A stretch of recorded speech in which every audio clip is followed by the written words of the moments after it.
말씀의 제목은 부활하신 예수 그리스도라는 제목으로 은혜를 나누도록 하겠습니다. 이제 초대교회가 부활에 대한 논쟁이 너무 심각했습니다. 이 부분에서 바울이 고린도 교회 성도들에게 이 부분에 대해 언급하면서 편지를 보내게 되죠. 성령의 감동에 의한 말씀입니다. 자, 오늘 이 말씀으로 한번 나아갑시다. 본문 고린도전서 15장 12절로 13절. 자, 우리 한 목소리로 합독하시겠습니다. 시작.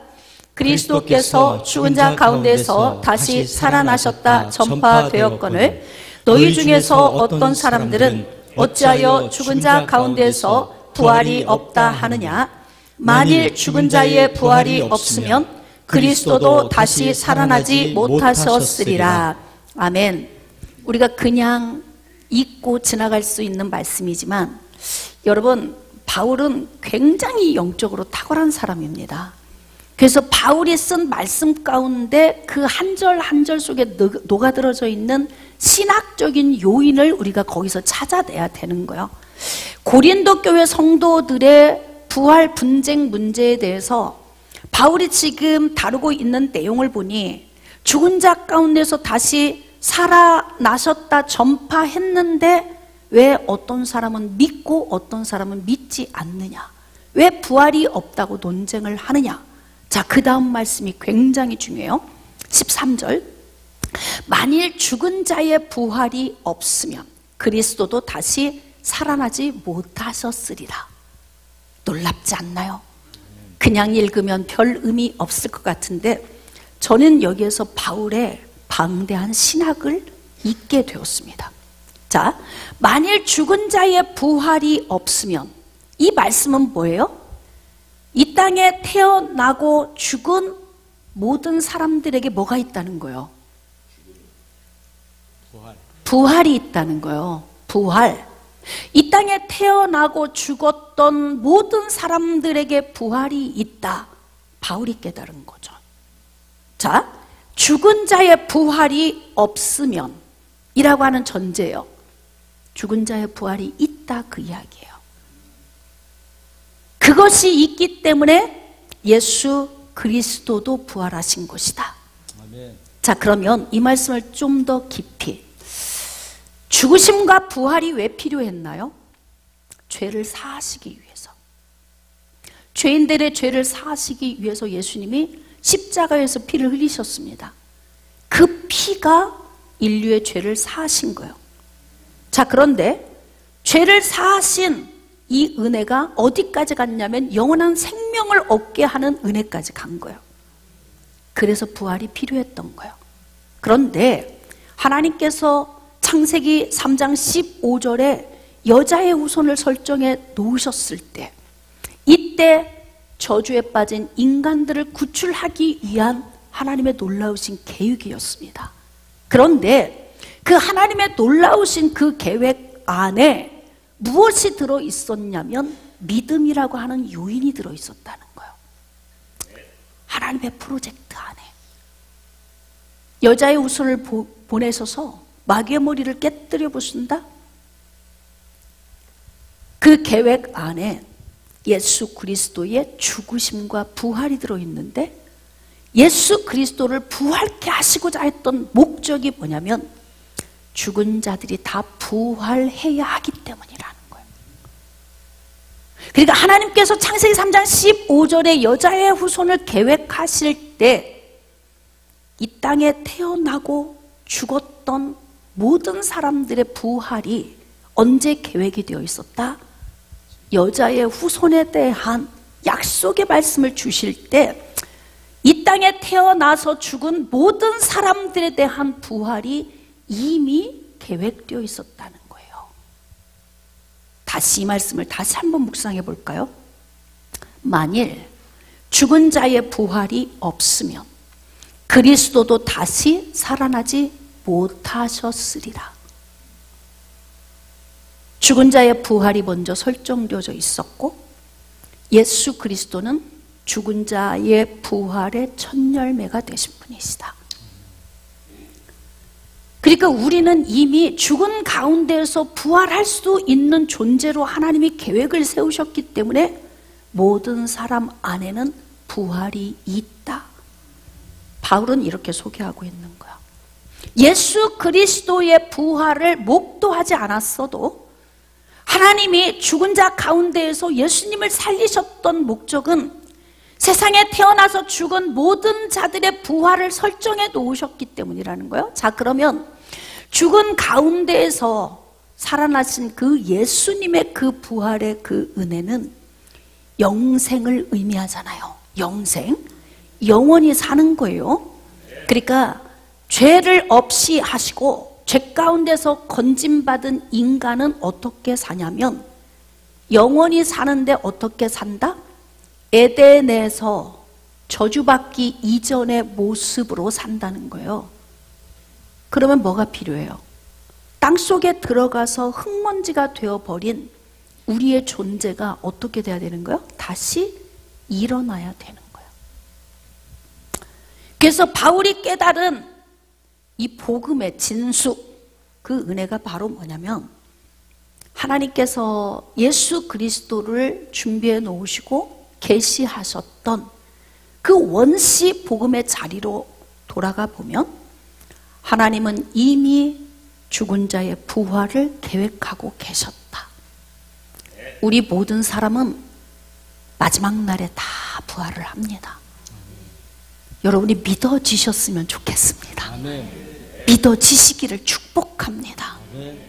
왜냐하면 영원히 산다는 영생은요, 우리 몸 안에 있는 영혼만 살아서 움직이는 게 아니에요. 인간이라고 하는 존재는 하나님이 흙으로 사람을 빚으셨습니다. 그 빚으신 그 흙에 어떻게 해서 생기를 부어 넣으신 거예요. 사람은 육신과 영혼으로 존재하고 있는 거예요. 그렇기 때문에 우리가 영원한 생명을 얻는 것은 다시 육신과 영혼의 존재로 회복이 되는 거예요. 이해가 되십니까? 그러므로 모든 사람은 죽음을 통과한 이후 예수님이 재림해서 오시는 그 마지막 날에 부활의 은혜를 맛보게 된다는 거죠. 근데 이 부활이 기쁨의 부활이면 얼마나 좋겠습니까? 맞을 매가 준비되어 있다. 그렇다면 어떻게 이게 기쁘겠습니까? 다시 살아났을 때 매 맞을 모든 것이 다 해결되고 없어진 다음 눈을 떴다면 이것이 얼마나 기쁨의 부활이겠습니까? 그래서 예수님이 먼저 우리에게 설명해 주시는 말씀이 있어요. 지금 바울은 죽은 자의 부활이 없으면 그리스도도 다시 살아나지 못하셨어. 너희들도 마지막 날에 다 살아날 거야. 예수님이 살아나신 것은 우리를 살리시기 위한 첫 열매로 샘플로 보여주신 거지. 이해가 되십니까? 자, 그래서 오늘 예수님이 부활하신 날을 우리가 이제 기념하면서 부활절 예배를 우리가 지금 드리고 있는데요. 예수님은 샘플이시다. 부활의 샘플. 그러면 부활의 본질은 누구예요? 다시 누구입니까?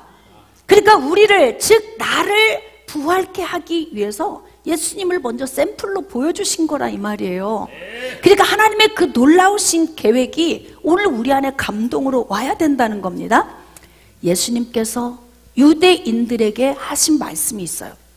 우리가 요한복음 5장 말씀을 묵상하다 보면 베데스다 목가에서 38년 동안 알아두어 있었던 사람이 예수님을 만나서 치료를 받은 사건을 여러분이 다 알고 있을 거예요. 예수님께서 그에게 다가와서 네가 낫고자 하느냐? 그랬더니 이 알아두었던 사람이 뭐라고 얘기하냐면 그럼요, 낫고 싶죠. 그런데 이 베데스다 물가에 천사가 가끔 내려와서 물을 움직일 때 처음 들어가는 사람은 치료를 받는데 저는 누가 넣어줄 사람이 없습니다. 김병에 효자 없다고 38년을 알아두어 있으니 다 먹고 살기 바쁜데 요양원도 없는 시대에 누가 옆에서 간병을 했겠어요. 그러니까 그냥 들어다가 놓고 그냥 일터에 나가서 가족들은 일을 하니까 천사가 그냥 예약 없이 어느 순간에 훅 내려와서 물을 움직이고 있을 때 정신 차리고 있지 않으면 놓쳐버리는 그런 기회. 간병해주는 사람 없이 외롭고 슬프게 베데스다 목가에 있던 자에게 예수님이 찾아오셔서 낫고자 하느냐. 예수님, 아무도 넣어줄 자가 없습니다. 그래, 내 자리를 들고 걸어가라. 근데 그 순간에 어떤 일이 벌어졌냐면 몸 안에 있는 뼈 마디마디, 경직돼 있던 뼈 마디마디가 움직이기 시작해. 그리고 뼈를 둘러싸고 있는 인대, 힘줄, 근육, 신경, 조직, 세포, 혈관이 막 움직이며 살아나기 시작하는 거예요. 이 말씀이 지금 그 사람 이야기죠? 누구의 말씀이야 이게? 오늘 내 말씀으로 들으셔야 돼. 이 말씀이 선포될 때 여러분의 관절 마디마디가 살아나고 관절 감싸고 있는 인대, 힘줄, 근육, 신경, 조직, 세포, 혈관까지 살아나는 역사가 누구에게 적용되어진다? 할렐루야. 나에게 적용되는 말씀으로 믿으시기를 축복합니다. 그래서 그가 그렇게 회복이 되어서 그 자리에서 자리를 들고 나아갔더니 유대인들이 와서 이야기하는 거예요. 야, 오늘 안식일인데 왜 네가 자리를 들고 가? 그들은 장로의 유전, 즉 전통에 의해서 안식일에는 손가락 까딱 안고 있는 거예요. 누가 병들어 죽어요? 알아서 죽어라. 짐승이 웅덩이에 빠졌어요? 그냥 웅덩이에 빠져있다 죽으면 어쩔 수 없지. 어디에 불이 났어요? 다 태우라고 그래. 오늘은 일하지 말라고 그랬어. 움직이면 안 돼. 이렇게 생각하고 있는 유대인들이 병석에서, 병의 자리에서 일어나서 자리를 들고 가는 그 사람에게 쉽게 말하면 지금 요새 말로만 시비를 거는 거예요. 와가지고 오늘 안식일인데 네가 왜 지금 움직이고 있는 거야? 그랬더니 이 사람이 이렇게 이야기하는 거예요. 나를 낫게 해준 그가 가라고 그랬다. 근데 그가 누구냐 그랬더니 고쳐주고 가셔버려서 모른다. 근데 얼마 후에 성전에 가보니까 예수님이 그를 보면서 이리 와봐. 어때, 이제 좀 살만하니? 네, 그렇습니다. 다시는 더 심한 거 생기지 않게, 재발하지 않게 잘 살아야 돼. 보니까 누구였어요? 예수님이셨던 거야. 그러니까 이 사람이 나가서 얘기한 거예요. 나 고쳐준 분이 예수 그리스도이시더라. 근데 예수님이 뭐라고 말씀을 하시냐면 하나님은 나의 아버지셔. 내가 그의 친아들이야. 그러니 유대인들이 볼 때는 안식일에 자신들이 지켰던 전통을 깨뜨려 버렸지. 또 예수님은 하나님이 자기의 친아버지라고 이야기를 하지. 그러니까 이들 안에 막 분노가 일어나는 거야. 그래서 예수님을 죽이려고 막 혈안이 된 거야. 근데 그런 유대인들 앞에 놓고 예수님이 하신 말씀이 있어요. 부활에 관한 말씀이에요. 자, 요한복음 5장 25절. 진실로 진실로 너희에게 이르노니 죽은 자들이 하나님의 아들을 내 음성을 들을 때가 오나니 곧 이때라. 듣는 자는 살아나리라. 이것은 뭐냐면 1단계 복음을 들을 때에, 믿음은 들음에서 나고 들음은 그리스도의 말씀으로 말미암잖아요. 그러니까 복음을 들을 때 그 복음 안에 있는 예수 그리스도의 죽으심과 부활에 대한 이 선포되는 말씀이 믿어지는 사람이 있다는 거야. 근데 이때 어떤 일이 일어나냐면 죽었던 자들의 귀가 열려서 복음이 그 안으로 들어가면 믿음이 선물로 오면서 성령이 인쳐지고, 그러면서 그들이 어떤 은혜를 입냐면 살아나는 은혜를 입는다 그래. 곧 지금이다 그래요. 지금 듣는 자는 살아나리라. 곧 지금이다. 할렐루야. 지금 살아나시기를 축복합니다. 죽어있던 영혼이 살아나시기를 축복합니다. 예수 그리스도의 죽으심과 부활이 믿어지는 은혜가 있으시기를 축복합니다. 자, 그런데 듣는 자는 살아나리라. 믿음을 통해서 가장 먼저는 영혼이 살아나잖아요. 그런데 중요한 건 뭐냐면 사람에게 죽는 것은 정해놓은 거, 한 번 죽는 건 정해놓은 거다. 그 후에는 심판이 기다리고 있다. 이건 죄로 말미암아 온 대가예요. 육신이 죽는 것은, 영혼이 예수 그리스도의 말씀을 듣고 살아났지만 인간은 정해진 대로 연수를 살다가 죽게 되는 거예요. 그러면 육신이 죽으면 땅속에 들어가 흙먼지가 되어서 다 없어진단 말이에요. 세월이 지나면. 그런데 아까 제가 여러분에게 말씀드린 것처럼 바울이 깨달은 그 복음이 뭐예요? 죽은 자의 부활이 없으면 그리스도도 다시 살아나지 않았을 거야. 먼저 선행된 게 뭐예요? 죽은 자의 부활이에요. 그럼 죽은 자의 부활은 언제 일어나느냐? 예수님이 첫 열매로 먼저 일어나서 우리에게 다 견본으로 보여주셨단 말이에요. 그런데 그러면 죽은 자의 부활은 언제 이루어지느냐? 지금 예수님이 유대인들을 앞에 두고 하시는 말씀이 요한복음 5장 28절 이하, 이를 놀랍게 여기지 말라. 무덤 속에 있는 자가 다 그의 음성을 들을 때가 오나니. 무덤 속에 있는 자들이 다 그의 음성을 들을 때가 온대요. 이거 하나님이 언제 설정해 놓은 거예요? 언제? 인간이 범죄했을 때. 그리고 창세기 3장 15절에 여자의 후손에 대한 복음을 주실 때 이미 거기에서 다 설정된 거야. 어느 날 갑자기 예수님이 오셔서 죽으시고 부활하신 것이 아니라 하나님이 죽은 인간들을 다시 살리시기 위해 계획을 세우실 때 예수 그리스도의 죽으심과 부활을 계획하시기 전에 어떤 계획이 있었냐면 에덴 동산에서 아담과 하와가 함께 하나님과 함께 살았던 것처럼 그 삶을 다시 회복시키려면 어떻게 해야 돼요? 한 번 죽는 건 정해놓은 거예요. 그러면 그 다음에 다시 우리가 에덴을 회복하려면 어떻게 돼야 되는 거예요? 뭐가 필요해? 다시요. 뭐가 필요한 거예요? 부활이 필요한 거예요. 그러니까 하나님께서 이 준비해 놓으신 놀라운 이 비밀에 대해서 예수님은 뭐라고 말씀하시냐면 아직 십자가를 지신 것도 아니고 아직 부활의 은혜가 임하신 것도 아니에요. 예수님은 지금 십자가를 지시기 위해 한 걸음 한 걸음 걸어가고 계신 거예요. 그런데 지금 예수님이 유대인들에게 말씀하시는 게 뭐냐면 무덤 속에 있는 자가 다 그의 음성 들을 때가 와. 너무 놀라운 건 선한 일을 행한 자는 생명의 부활로, 악한 일을 행한 자는 심판의 부활로 나오리라. 다 부활을 하는데 그룹이 나뉘어진다는 거예요. 양과 염소로 나뉘어지듯이. 어떻게? 한 그룹은 생명의 부활로, 한 그룹은 심판의 부활로. 근데 어떤 자들에게 생명의 부활의 은혜로 하나님이 은혜를 주시냐면 선한 일을 행한 자. 여러분, 선한 일을 행한 자는 어떤 자예요?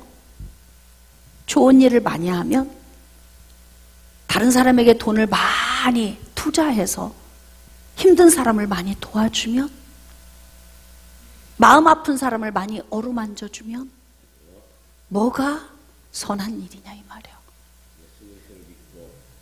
할렐루야. 예수 그리스도를 믿고 영생을 얻은 자.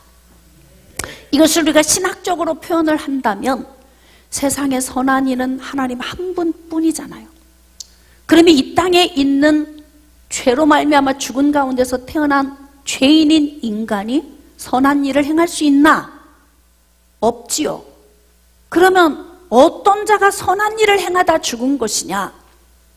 선한 분과 연합된 자. 이게 바로 의롭다고 인정을 받는 거예요. 예수 그리스도와 연합이 이루어지면 하나님과 우리를 가로막고 있던 죄의 담이 무너지는 거예요.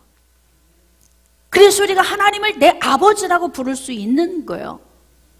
그래서 우리가 입은 은혜가 뭐냐면 선하다 일컬음을 받는 은혜를 받은 거예요. 다시 말하면 의롭다 함을 얻은 거지. 그러니까 그 의롭다 함을 얻은 그들에게 뭐라고 말씀을 하시냐면 선한 일을 행한 자다, 그런 거예요. 이미 내가 예수 그리스도와 연합됨으로 인하여서 선하신 그분과 우리가 연합이 되었기 때문에 우리의 죄가 어떻게 했다? 예수의 피로 말미암아 가려졌다. 그래서 하나님의 머릿속에서는 어떻게 하냐면 도마라고 지워버렸다는 거예요. 깨끗이 기억지도 아니하신다. 그래서 부활을 했는데 하나님이 딱 보니까 죄가 없는 사람이 있는 거예요. 어떤 사람이에요? 예수의 피로 말미암아 수치가 가려진 사람.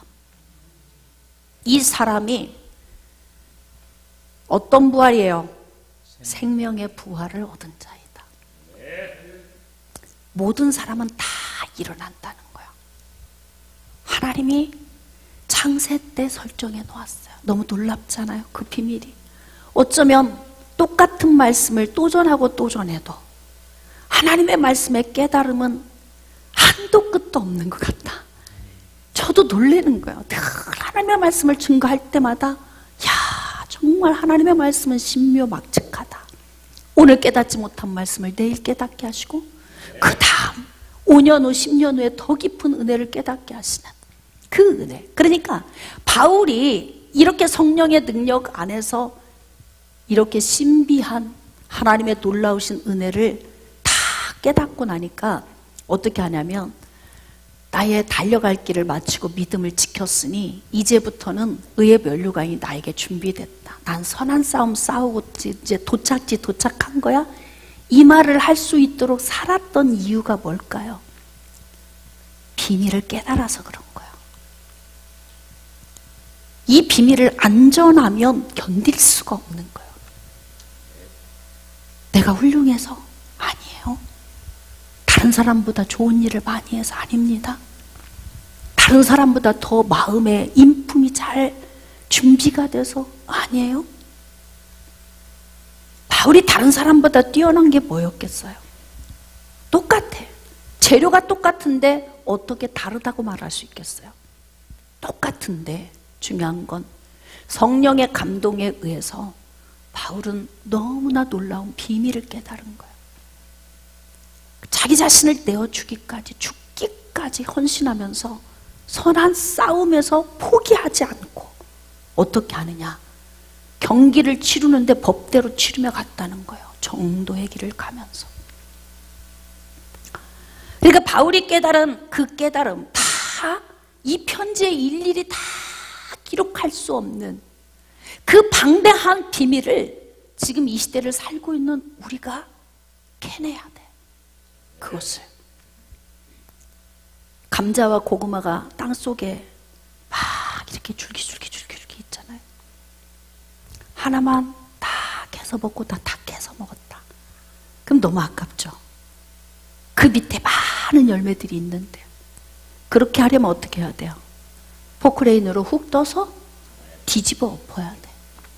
그래 안에 들어있는 열매를 다 캐낼 수 있어. 하나님의 성령의 감동에 그 은혜 안으로 깊이 들어가서 우리는 매일 똑같은 본문과 똑같은 말씀이지만 깨달음의 깊이는 더 깊어져야 됩니다. 할렐루야.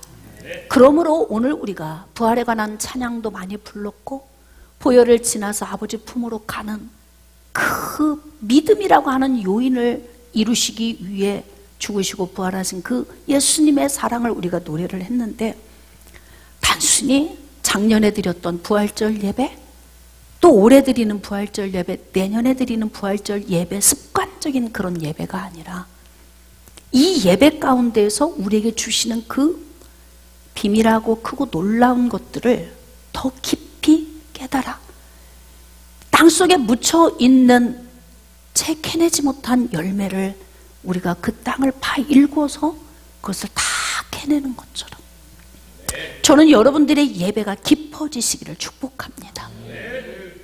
그래서 무덤 속에 있는 자가 일어났을 때 두 부류로 선한 일을, 즉 예수 그리스도와 연합된 선하신 하나님과 하나가 되어서 그의 자녀로서 의롭다고 칭함을 받은 자는 어떻게 생명의 부활로 너 이쪽, 야, 그 마지막 날에 이때 피를 토하듯이 억울하고 답답한 사람 있을 거예요. 그때 좀 믿을 걸. 내 아내가 새벽마다 내 신발 가슴에 품고 가서 아버지, 제 남편, 제 아이, 제 아내, 제 부모 구원해 주세요. 그러면서 여보 교회 좀 갑시다. 얘들아 교회 좀 가자. 이럴 때 그때 좀 믿을 걸. 해? 너 이쪽 심판의 부활.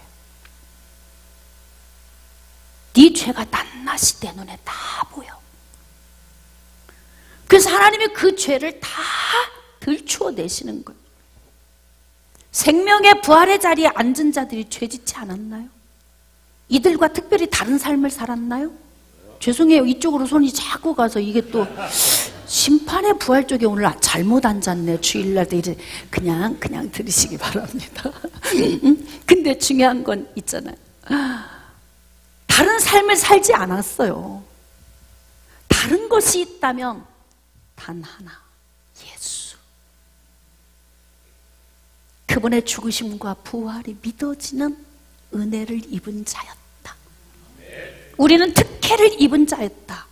다른 것은 그거 하나 말곤 아무것도 다른 게 없어요. 그럼에도 마지막 날에 모든 사람이 다 부활을 하는 그 자리에서 우리는 기쁨의 부활을 맞이하는 거예요. 그래, 우리가 다른 사람은 다 김밥 싸들고 놀러가는, 이제 벚꽃이 필 때가 되고 개나리 피고 이때 부활절 예배 드릴 때쯤이면요, 날씨가 딱 좋을 때예요. 막 목련도 피어오르고 또 막 그 철쭉도 피고 그렇잖아요. 꽃이 막 이제 만개하고 있어요. 이때 김밥 싸갖고 놀러 간 사람은 피를 토하듯이 이쪽에서 부활을, 이쪽에서 부활을 염소들 무리해서 피를 토하는 슬픔을 겪게 될 거라고. 여러분이 지금 오늘 이렇게 날씨도 좋은데 교회 와서 주의를 지켜야 되는 이게 의무감으로 예배 드린다면 얼마나 힘들겠어, 이 예배가. 근데 여러분 기쁨으로 예배를 드리세요. 왜냐하면 여러분이 드린 예배, 여러분이 드린 헌신, 여러분의 물질 드림, 복음 증거함, 선한 일이 바로 그거라고. 에? 예수 그리스도와 연합되어 선한 그분과 하나가 된 것에서 그치는 것이 아니라 그분의 나라, 즉 하나님의 나라를 위해서 우리가 했던 모든 행동이 예수 그리스도의 연합과 그 안에서 이루어진 모든 헌신과 드림, 예배, 이 모든 삶이 나를 어떻게 한다? 생명의 부활의 자리에 서게 한다. 그러므로 여러분들이 드리는 주일 성수의 삶, 주님 앞에 하나님 나라가 확장되게 하기 위해서 여러분이 드리는 예물 드림, 여러분이 전하는 복음 전함, 여러분이 몸으로 드리는 헌신, 이 모든 것이 나중에 하나님 앞에 설 때에 이게 생명의 부활의 요인이 되어준다는 거예요. 그러므로 주일날 와서 헌신하는 헌심이 땀 흘림이 짜증날 수 있겠지만 이게 내가 생명의 부활의 자리로 나아가는 것이다. 그러면서 여러분이 기쁜 마음으로 헌신하시기를 축복합니다. 다 귀한 거예요, 여러분에게. 그래서 이제 죽음에서 우리가 만약에 다시 살아나지 못한다면 그러면 어떤 문제가 발생되느냐. 그러니까 지금 부활에 관해서 설명을 하면서 바울은 고린도 교회 성도들에게 한번 고민하게 하는 거예요. 여러분 예배를 드리면서 여러분이 고민해야 할 필요가 있어요. 제가 설교 말씀을 증거할 때 자꾸 질문하는 이유가 뭐냐면 무조건 아멘 했는데 100% 100점이야. 이건 정말 설교가 위험한 설교예요. 왜인 줄 아십니까? 성도를 고민하게 하지 않아. 머리를 바보를 만들어버리는 거야. 그래서 어떻게 해요? 살짝 거짓말을 넣고 사기치는 말을 살짝 넣어도 무조건 아멘이야. 예? 마치 개 훈련하듯이, 응? 밥 갖다 줄 때마다 종을 땡땡 땡땡, 나중에는 밥 없이 땡땡. 그래도 뭔 일이 벌어져요? 침이 질질질질 나온다잖아. 예? 그러니까 여러분들이 설교 말씀을 들을 때는 고민을 많이 하셔야 돼. 무조건 아멘 했을 때 100점. 이 설교는 위험하다 그랬어요. 제가 여러분에게 계속 질문을 하는 이유는 뭐냐면, 들으면서 고민해보고 계산해보고 논리적으로 상식적으로 여러분들이 다 생각을 해보셔야 돼요. 성경은 여러분 우리가 믿음으로 믿어야 되지만요, 비논리적이지 않아요. 믿음으로 믿어야 되는 말씀이지만요, 비상식적이거나 비도덕적이거나 우리가 들을 때 이건 아닌 것 같아, 이게 아니라고. 그러니까 이 말씀을 지금 바울이 고린도 교회 성도들에게 전할 때 굉장히 논리적으로 전하잖아요. 예수님 부활하신 거 첫 열매야. 그 다음 열매가 너희들이고, 근데 이 계획된 설정이 언제부터였냐면, 인간이 범죄했을 때 에덴에서 하나님이 설정해 놓으셨다. 근데 그 설정이 바로 뭐예요? 죽은 자의 부활을 계획하셨다. 안 믿어지시는 분들은 믿어지셨으면 좋겠습니다. 예전에 어떤 분이 와서 상담을 할 때 예수님이 죽으신 건 믿어지는데 부활은 안 믿어집니다. 죽는 건 다 누구나 죽으니까 그건 믿음으로 믿어진 게 아니고 원리로 그냥 공감을 한 거지. 그건 믿음이 아니에요. 그러니까 우리 눈으로 목도한 적이 없지만 예수님이 부활하셨대. 그러면 우리는 바울이 고린도 교회 성도들에게 가르친 것을 같이 플러스해서 이해가 되어야 돼. 우리가 마지막 날에 부활할 거니까 예수님 부활을 보면서 소망하라고. 할렐루야. 그렇게 소망하며 가는 거예요. 믿어지시면 아멘. 예수님은 생명이시기 때문에 무덤에 계실 수가 없는 분이에요. 자, 그럼 여기서 또 하나님이 지금 감동을 주십니다. 우리가 생명의 부활로 살아나는 이유는 뭐예요? 우리 안에 생명이 있어서. 우리가 무덤 속에 들어갔는데 생명이 안에 있어. 그러니까 그냥 무덤 속에 있지 못하는 거야. 그럼 언제 일어나? 마지막 날에 예수님 재림하실 때 일어나는 거예요. 예수님 안에 생명이 있기 때문에 무덤 속에 계실 수 없었던 거예요. 왜 사흘 만에 일어나신 거예요?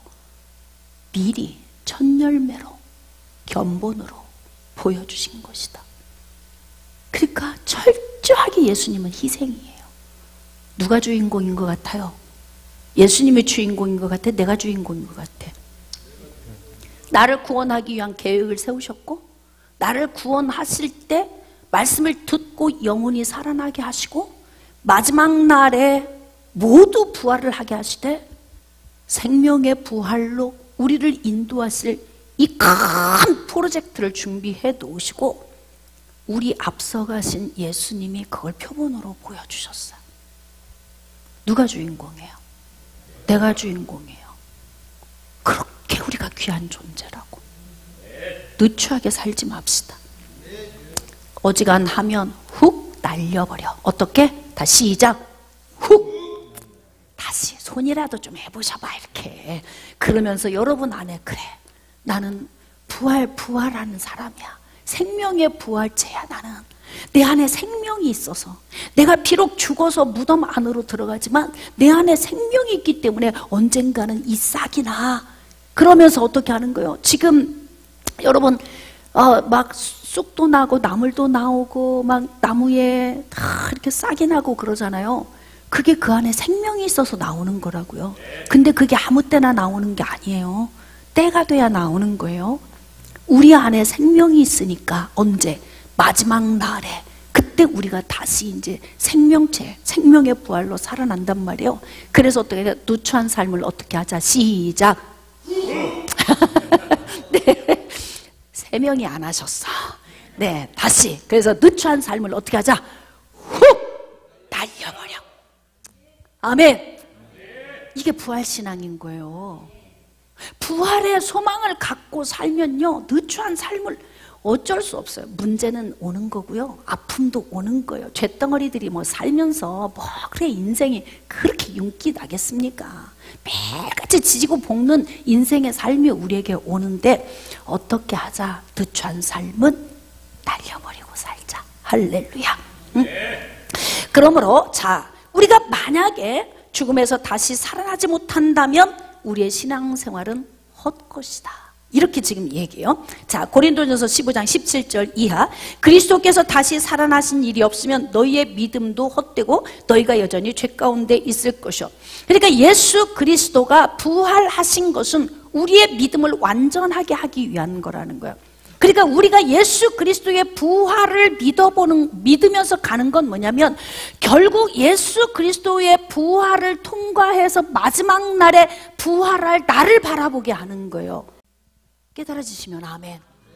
그러니까 부활신앙이라고 하는 것은 부활하신 예수님만 바라보는 신앙이 아니고, 부활신앙은 부활하신 예수님을 뚫고 지나가서 마지막 날에 생명의 부활을 하게 될 나를 바라보는 신앙이다. 아우, 이거 요점 정리하실 수 있을까 이거? 네, 할렐루야. 네? 그러니까 오늘 막 예수님 사셨네 사셨네 나도 다시 살 거야. 예수님이 사셨으니까 나도 다시 살 거야. 언제? 마지막 날에. 소망이 생깁니까? 어때 좀 막힌 것이 좀 훅 뚫린 느낌이 옵니까? 할렐루야. 이게 말씀의 묘미인 거예요. 말씀 안에서 치유가 일어나고 말씀 안에서 생명이 솟고 말씀 안에서 생수의 강이 넘치고. 할렐루야. 그런데 지금 바울은 만약에 죽은 자가 다시 살아나지 못하면 여전히 죄 가운데 있을 거야. 예수님 부활 안 했다면 너희도 부활 없어. 너희 부활을 하나님이 준비했기 때문에 예수님이 너희들 부활 신앙을 바라보고 가라고 하나님이 예수님을 살리신 거야. 자, 18절. 또한 그리스도 안에서 잠자는 자도 망했다. 예수 믿고 그냥 평생 정말 열심히 헌신하고 하나님 나라를 위해서 열심히 일하고 살았는데 죽었는데 거기서 끝이 안 나오네. 안 나오는 건 왜 안 나오는 거예요? 생명이 없으니까. 근데 중요한 건 예수 그리스도가 생명으로 내 안에 오셨잖아요. 죽음이 두렵지 않는 이유가 뭐예요? 여러분, 세상 사람들은요 죽음을 굉장히 두려워합니다. 그리스도인들은 죽음을 두려워하지 않아요. 진짜 예수 안에서 영원한 생명을 얻은 사람은요 죽음을 두려워하지 않아요. 왜인 줄 아세요? 생명이 있어서 그래. 그래서 죽음을 두려워하지 않아요. 그러니까 그리스도 안에서 잠을 잤는데 부활이 없어? 끝난 거잖아. 어느 종교에 부활이 있어요? 부활이 없다는 건 뭐가 없다는 거예요? 생명이 없다는 거잖아요. 생명이 없다는 것은 죄를 사하는 권세가 없다는 거예요. 죄를 사함받지 않으면 영생의 자리로 갈 수 없어요. 오직 예수님만이 생명이 되신다는 거죠. 그러니까 여러분, 세상에 수없이 많은 종교가 있잖아요. 그 많은 종교가 있는데 우리는 무슨 복이 많아서 이렇게 길과 진리와 생명 되신 예수님 안에 와서 마지막 날에 다시 살아날 나를, 예수님의 부활을 보면서 바라보게 되는 거야. 이게 무슨 복이야 도대체? 이런 복을 얻었는데도 아직도 불만스러우십니까? 인생이? 내가 지금 얼마만큼 부자로 사냐, 얼마만큼 배웠냐, 내가 얼마만큼 높은 지위에 있느냐, 너무 거기에 초점 두지 마세요. 그게 필요 없는 건 아니야. 우리 인간 사회에서 그냥 어우러져서 가지고 가야 되는 것들이지만 중요 초점을 거기에 두지 말고 영원한 생명을 얻은 마지막 날의 부활에 여러분의 초점을 두면 정말 여러분의 삶이 생기가 넘치리라 믿어요. 19절 만일 그리스도 안에서 우리가 바라는 것이 다만 이 세상의 삶뿐이면 모든 사람 가운데 우리가 더욱 불쌍한 자이리라. 저도 부활 없으면요 나 오늘 김밥 사갖고 나갔어. 네? 뭐 하려고 이러고 있어. 부활이 없는데.